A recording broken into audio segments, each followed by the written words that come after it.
So this morning we're going to be looking at Luke chapter 12, and just want to give you a little bit of context. In the beginning of the chapter, Luke tells us that there were thousands of people coming to hear Jesus and be with Jesus and learn more about Jesus. And the way it describes them is that they were pressed in. And you can imagine, if you had been there, there's thousands of people. One Jesus, no microphone. So if you're in this 1,000 people, you're pushing, what's he doing? What's he saying? Because you've heard all these things that blind people see and people are healed physically and people are risen from the dead. You're hearing about all this, and he's got all these words that are new, that sound different than the religious people of the time. So you're pressing in. And just like us, when we gather in God's name, this crowd was full of all kinds of people. Generally, they were harassed and oppressed by the government and the religious people of the time. That was pretty much everybody. Generally, these were people who were not well off. There was an agrarian society. Many of them were slaves. They had family problems. They had financial problems. They had physical problems. And they're coming to Jesus for relief, for help, for solutions, for life to be better than what they were currently living. That's kind of the context of what was going on, okay? And we start off in Luke chapter 12. Someone in the crowd said to him, "Teacher, tell my brother to divide the inheritance with me." So somebody in the crowd, amidst all these people, pushes forward close enough where he can speak to Jesus, where Jesus can hear him, and he says, "Teacher." Can you put it back, please? Oh, there it is. So, someone in the crowd said to him, "Teacher, tell my brother to divide the inheritance with me." So this man comes with his problem, and we don't know much about what was really going on there. What was his brother doing? Was he the younger brother? Was he the older brother? Was his father really dead? Who knows what was going on? We don't know much about that. But what we do know is that there are very specific rules and laws in Jewish culture about inheritance. Had you been here a few months ago when we talked about the prodigal child, you might remember I told you that the older brother receives a double portion of the inheritance, and the remaining brother or brothers get what's left and split amongst each other. That's the law. Also, it's not unusual for these Jewish people, when they have things going on in their lives like family conflict, to go to the rabbi, and the rabbi would even kind of be judge over these situations. That wasn't unusual. It's not any different than when we go to our pastor and say, "Hey, pastor, Doug did this to me. What should I do?" We do that with our pastors, right? Family members we talk about, or we take our problems looking for some guidance. So it's not unlike that. So there was nothing unusual about what this guy was doing, per se. However, we begin to see something very different in Jesus' response. But Jesus said to him, "Man, who made me a judge or arbitrator over you?" Please leave it back there on the previous text. So, you see, Jesus is kind of dismissive here, right? He's kind of pushing him away like, "Why are you bringing this problem to me?"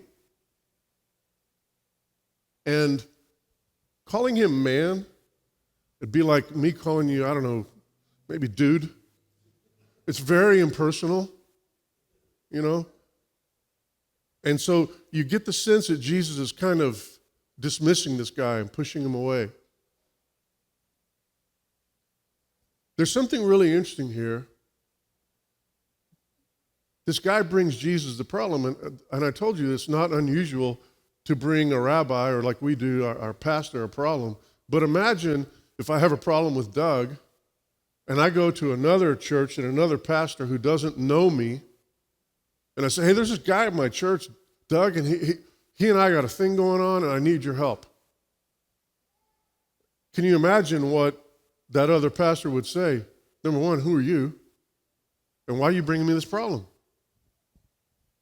You know, why don't you go talk to Doug? And don't you have a pastor?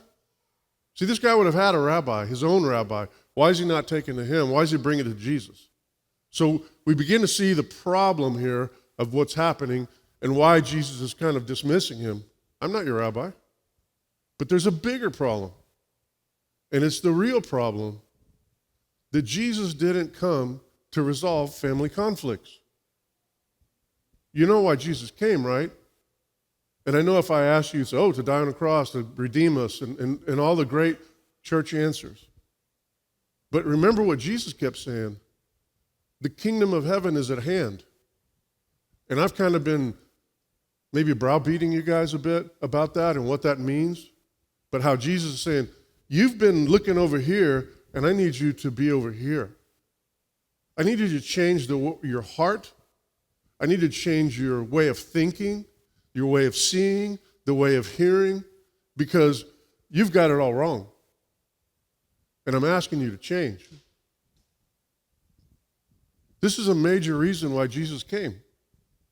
To change the way we see things, hear things, interpret things, to change our hearts. Next text, please. And he said to them, so what's happened here is this man has come forward and Jesus kind of dismissed him. And Jesus turns this into a teachable moment.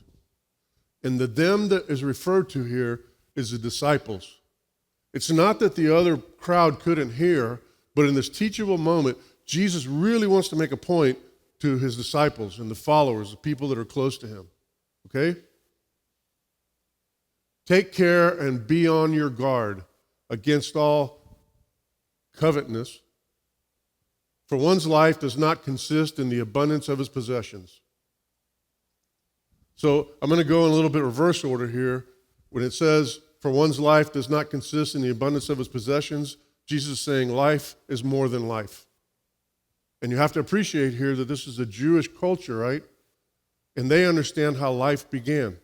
Do you know how life began? See, God got on his hands and knees and formed man from dirt and breathed the breath of life in him.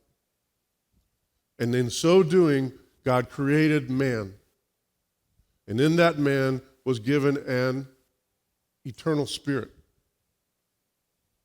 So when Jesus is saying life is more than just life, because typically when we think about life, we think, I'm born and I die, and there's all the experiences in between. That's life, right? And Jesus said, no, it's more than that. I'm here for more than that. My value in you is this eternal spirit that I created in you. What I'm redeeming, what I'm dying for, is your eternal spirit that, by the way, has been corrupted. So then we get into this issue of covetousness, and I want to break this down and really look at covetousness for a moment so that we're really clear on what it is that we're being guarded against or admonished against. Exodus 20:17. So covetousness is in the Ten Commandments, right? So we're looking at Exodus 20:17. Did I give you that? Maybe not? Okay. Exodus 20:17. You shall not covet your neighbor's house. You shall not covet your neighbor's wife. You shall not covet your neighbor's male servant or his female servant or his ox or his donkey or anything that is in your neighbor's. So you remember what I said in the confession, that coveting is when I desire my neighbor, yours, either your personal belongings or your relationships in such a way that it changes how I treat you. This is King David, who's on the balcony one day and sees Bathsheba. That looks pretty good. I'll invite her over for dinner. You know the rest of the story, right? This is Jacob and Esau. Esau's the older brother who's going to get the double portion. Jacob, while Esau is off hunting, working, Jacob conspires with his mother to steal the inheritance from his older brother. So this has been going on forever. When we desire something that belongs to someone else and we try to make it our own. I've had a number of experiences lately with friends and family talking about when a patriarch of a family passes away, when a patriarch dies, and there are a number of children, and maybe you've experienced this or seen this in your families or in another family, and the patriarch dies, and the siblings lose their minds and start fighting over the stuff. Just like Jacob and Esau. So this is very human for us. It's very natural for us to want to gain these possessions and make them mine.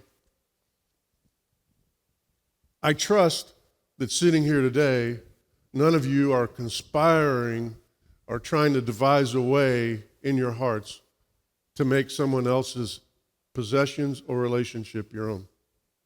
Y'all are good Christians. I know y'all aren't doing that, right? I trust that. But here's the other side of it, and this is really important. Because we live in an antithetical world, meaning if something is true, the opposite cannot also be true. In an antithetical world, if coveting is me desiring and plotting and scheming to take, God is calling me to be the opposite. And what that means is God is calling me for my neighbor, for you guys, when it comes to your possessions or it comes to your relationships, I protect them, I support them, I do whatever I can to help you in your possessions and relationships. So practical sense. Maybe I have a friend, he has an elder neighbor. That neighbor's not doing such a great job of taking care of his yard. The HOA came in, and my friend saw the HOA standing out taking pictures. He went over and said, "What are you doing?" He says, "Well, got to turn these guys in because they got weeds. They're not cutting the yard." He says, "I'll take care of it." My friend did that, not expecting anything in return. Another example might be you're in a workplace, and it's you and someone else who work together or have kind of a similar role in the company, and you can either, when they make a mistake or get themselves in a bad spot, you can say, "Well, tough for them," or you can help them to make sure they keep their job, all the while knowing that in so doing, you may be passed over in the next promotion. Do you get the sense of what I'm saying is the opposite of covetousness?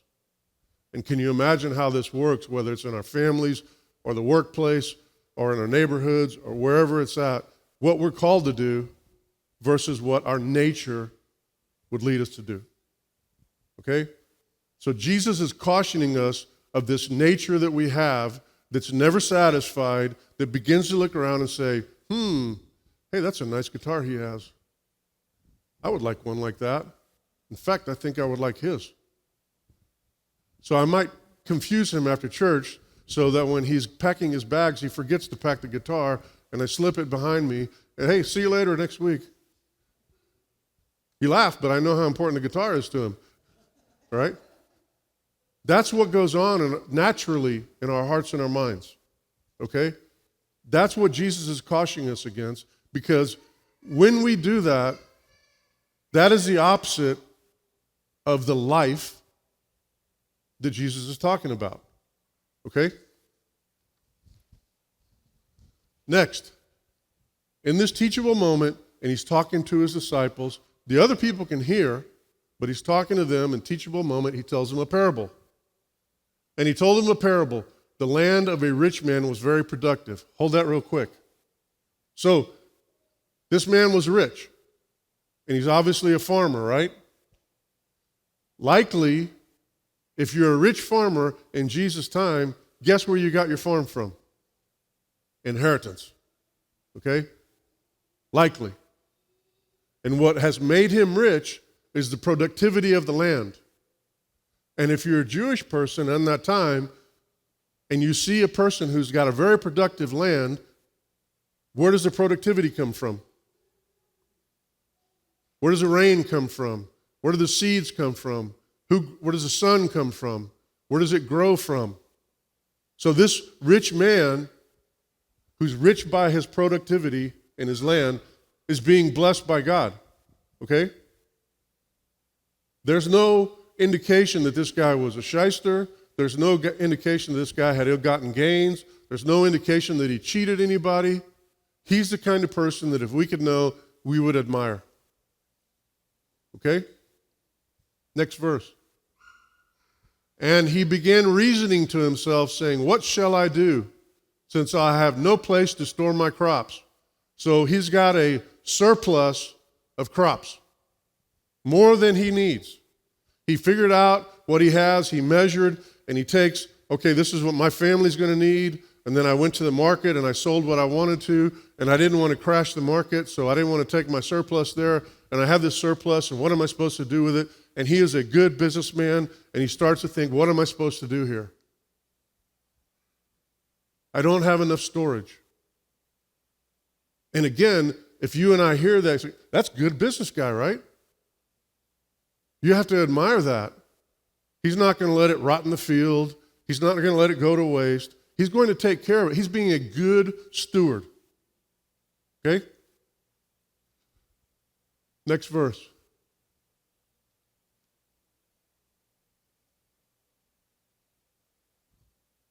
And he said, I will do this. I will tear down my barns and build larger ones. And there I will store all my grain and my goods. Good thinking, right? I mean, he's got a big crop here. Let me store it away so I'll have next season, if there's a drought, I'll be in good shape.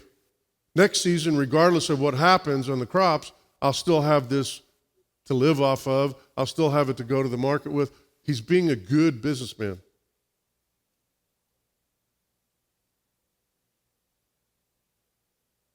Next verse, please. Now here's where things begin to change. And I will say to my soul, soul, you have ample goods laid up for many years. Relax, eat, drink, and be merry. And you're probably thinking, well, there it is. That's the problem. Eat, drink, and be merry, right? We're not supposed to do that. That's not good Christian people. We don't eat, drink, and be merry. However, what you have to appreciate here is this is a Jewish community. And do you know who the smartest guy in the history of the world was for the Jewish community? Anybody know? Solomon, right? And Solomon once said in Ecclesiastes 2 to eat and drink and be merry. So what's the problem? The problem becomes that when we start talking about the soul, remembering in a Jewish community, you remember where life comes from, you remember where your soul comes from, who your soul belongs to. Okay? Next verse, please.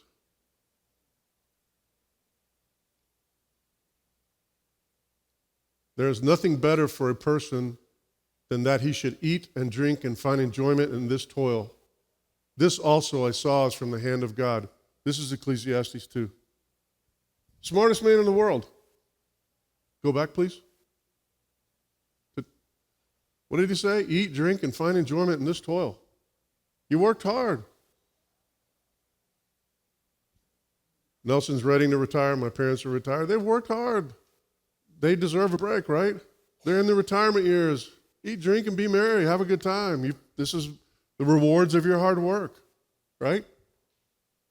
So what the man is saying in and of itself is not awful. But when we start tying it to the soul, now we get a little more complicated. Next verse, please. For apart from him, who can eat or have any enjoyment? Talking about God here. Okay? All right, let's go back to Luke.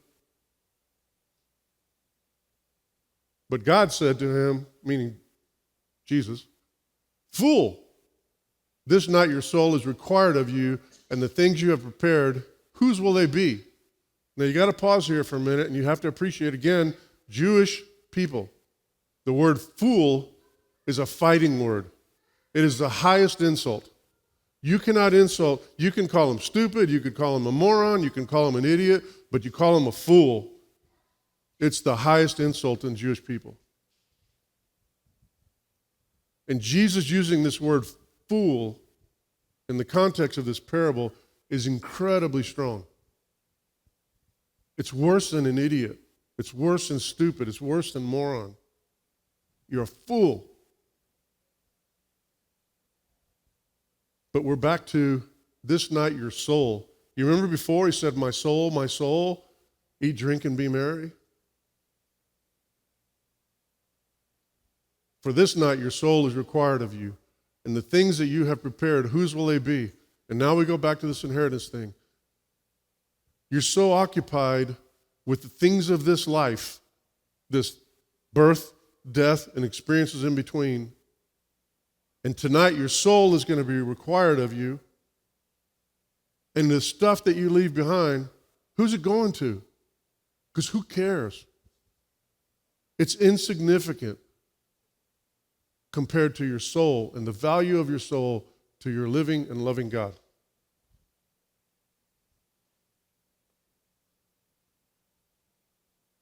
You fool.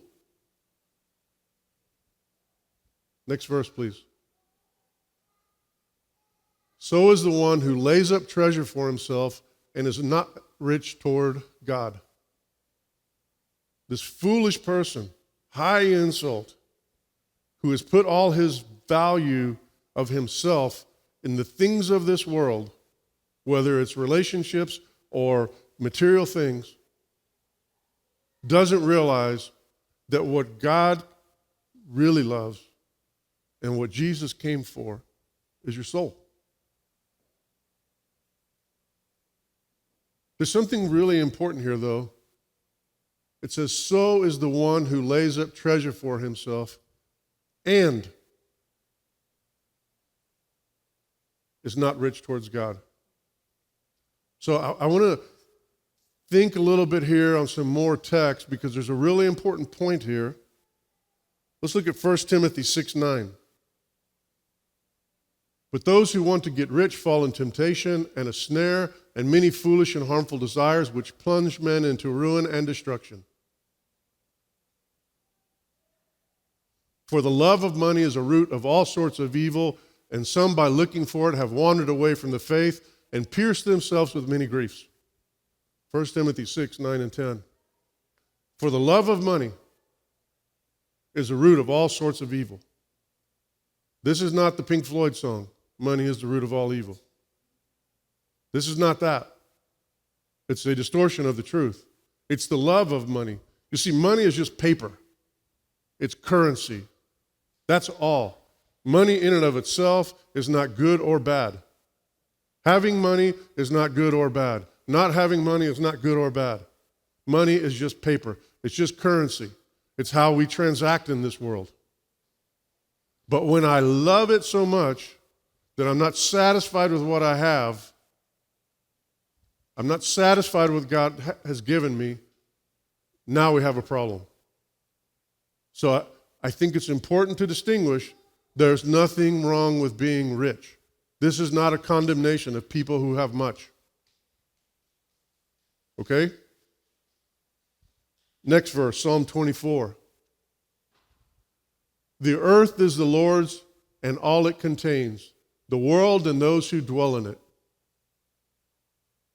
On this globe, on this planet, I think there's somewhere around estimated 7 billion people and all kinds of stuff. Who does it all belong to? Who does your home belong to? Who does your car belong to? Who do your children belong to? Who does your spouse belong to? Who owns it all? God. It all belongs to God. Here's the tricky part. Next verse. Matthew 5:45. So that you may be sons of your Father who is in heaven, for he causes sun to rise on the evil and the good, and sends rain on the righteous and the unrighteous. So God, everything belongs to him, and he decides who gets what. I'll tell you a story that you may have heard me tell before. Some years ago, my mom went to my grandfather because one of her siblings was getting money from Dad and was taking what she thought inappropriate amount of money and kind of taking advantage of Dad, right? So as a good child and as a good steward, she goes to her dad and says, "Hey, Dad, what's going on here? What are you doing?" And brings up the point of what's happening with this other sibling. And my grandfather says to her, "Do you need something?" And she says, "No, I'm fine." And points out the situation again. And my grandfather says, "Do you need something?" And she says, "No, I'm fine." And as this conversation goes on, my grandfather says, "What goes on between me and your brother is between he and I." Am I saying that right, Mom? Because he gets to decide what he does and doesn't do with his children. And God is the same way in this planet. And I don't understand why Elon Musk has $1 trillion and I don't. And Jeff Bezos and all the other billionaires. I don't understand why I don't have a $50 million sports contract. I could go down the list of all the things I don't have. And it's okay that I can be envious, because envious, I don't move on that. I'm envious of people who have good university football programs because mine doesn't. That's okay. Not so great. Probably shows some lack of appreciation for what I do have. But when I covet, I begin to plot and scheme and why can't I have that? Why do they have it and I don't? It's not fair. For he causes sun to rise on the evil and the good, and sends rain on the righteous and the unrighteous. I don't understand it. But what I know is that is the truth. Lastly, Philippians 4:19. And my God will supply all your needs according to his riches in glory in Christ Jesus. This is a really hard one. Because it says, my God will supply all you want, right? Whatever you wish for. No, your needs. Your physical, your emotional, and your biological needs. And by the way, God's the only one that can provide for those. But quite often, being honest, we feel like, but he's not giving us enough. If I just had a miraculous $50,000 lottery ticket this year, man, what I could do. And I would give God his share too, because he hasn't given me enough. And my God will supply all your needs according to his riches and glory in Christ Jesus.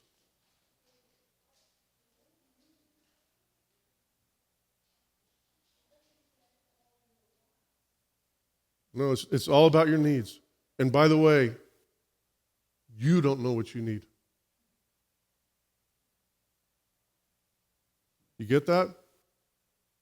God is working in your life to give you exactly what you need that is about your, not birth, death experiences, but about your soul.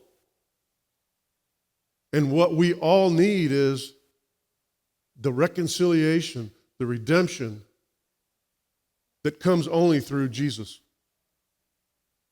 Because life is not just about life.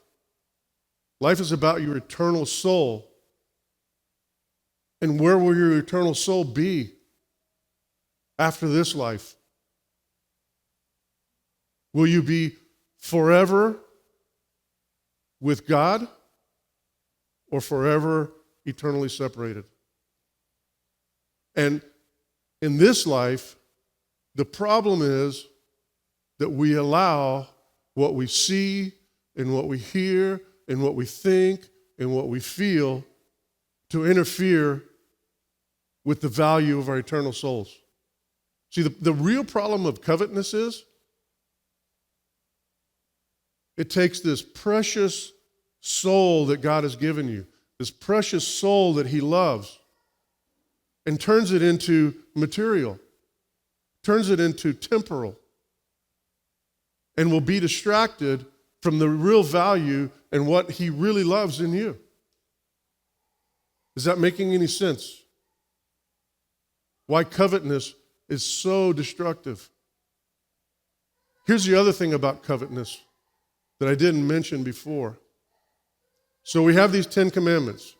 We have 3 on this side about our relationship with God, and 3 on this side, or 7 on this side with our relationship with each other, right? And it starts off, honor your father and mother that it would be well with you and you live a long life. The next one is, thou shalt not murder. The next one is, thou shalt not commit adultery. The next one is, thou shalt not steal. The next one is, thou shalt not bear false witness. And then we have 9 and 10. Don't covet your neighbor's possessions. Don't covet your neighbor's relationships. Here's the thing. On number 4 through 8, I can see those if you do them. If you steal, that's outwardly visible. If you commit adultery, it's outwardly visible. If you murder, it's outwardly visible. If you disrespect your parents or the authority in your life, I can see that happen. But covet is different because it happens here. And covet points us to the real problem with us in this room. This virus that we have, this corruptness that we have, that we were born with, that's natural for us, and that covet is very natural. But you don't see it per se. See, I don't see you plotting and scheming against someone when you want their stuff. I don't see you when your neighbor needs some help with the yard because they're an old person, and you just say, well, not my yard. I don't see you when you're in your workplace and it's you and your fellow worker, and they just made a really dumb mistake that may cost them their job, and you're like, oh, tough for him, because I need to take care of myself. See, we don't see covetousness the way we do the others. And covetousness, being those last 2 commandments, points us to the real problem that Jesus would point us to. See, the problem is not out there. Yes, dishonoring your parents and authority, that's a bad thing. Murder is really bad. Adultery is really bad. Stealing is really bad. Bearing false witness, these are all awful. They mess people up. They mess families up. But the real problem is what's inside of us. And why this story of life versus soul is so significant. Because Jesus said, I came to get your soul.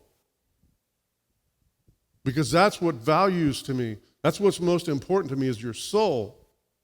And I'm reclaiming that. I'm taking it back and I'm making it mine. And now that I've taken it back and I made it mine, I need you to change your heart. I need you to change your thinking, the way you see things, the way you hear things, so that when the opportunity comes up of covetousness, you do the opposite. That you do help your neighbor to protect his relationships and his belongings. That when your friend comes to you and is bemoaning about their spouse, you don't join in on the party and just beat up the spouse. So that when I come to you and complain about Doug, you say, well, have you talked to Doug about that? And by the way, what about you and what you're doing? Never mind the fact that Doug may have done something or not, I don't know. But what I know is, what are you doing? And why are you doing what you're doing? What's the motivation for what you're doing? Are you motivated that way because you're really coveting the guitar the whole time? And so you created this conflict with Doug?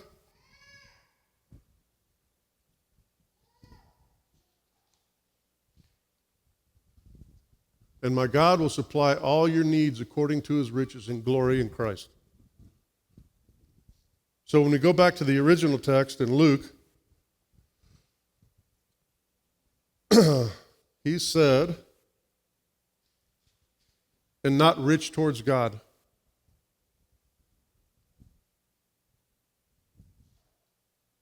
See, the fool was not a fool because he was rich or because he had productive crops. He wasn't a fool because he was a good steward, a good businessman. He wasn't a fool for any other reason except that he boiled everything down to life, death, experiences in between.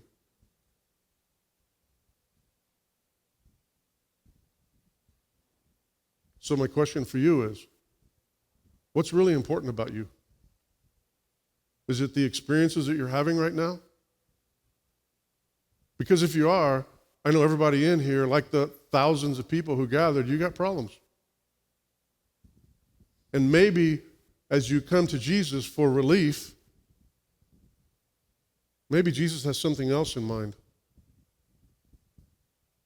about what's really important to him, and that's your eternal soul, and that you would forever be together with the other eternal souls that he has loved so much. It's a very different way at looking at life versus our culture.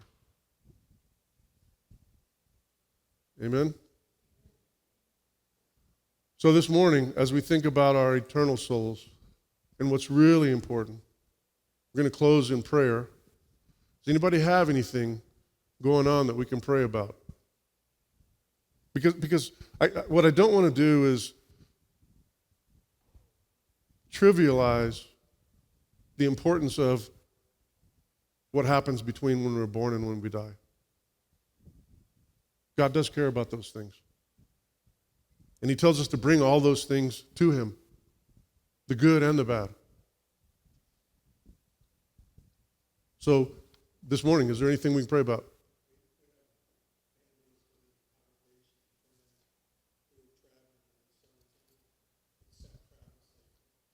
Safe travel. Anybody else got anything? Sorry? Cancer. Yeah. I think we all know somebody, right? Cancer? All right. What else? Anybody else got anything? I'm sorry, I couldn't hear you. Prodigal children. Okay. Tough being a parent in this world. Always has been. Anything else?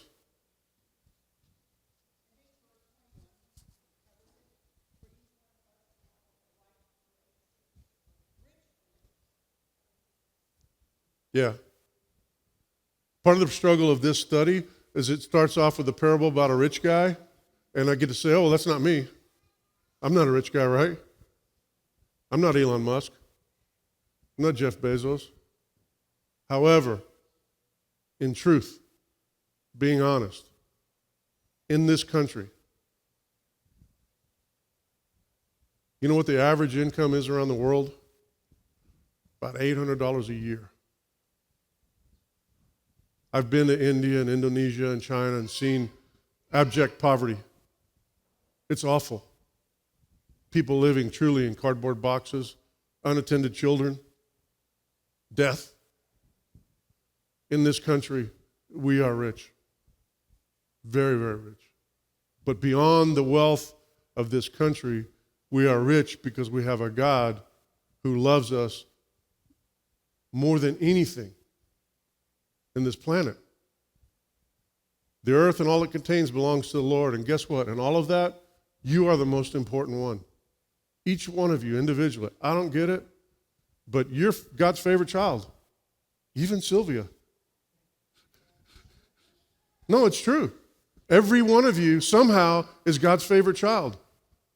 And if you come from a family of kids, you know how it goes, right? Y'all are all like, no, Dad loves you more. No, he likes me more. You know how kids do that, right? But somehow God loves each one of you equally, infinitely, immeasurably. I don't understand that either. And I'm an only child. So let's close in prayer.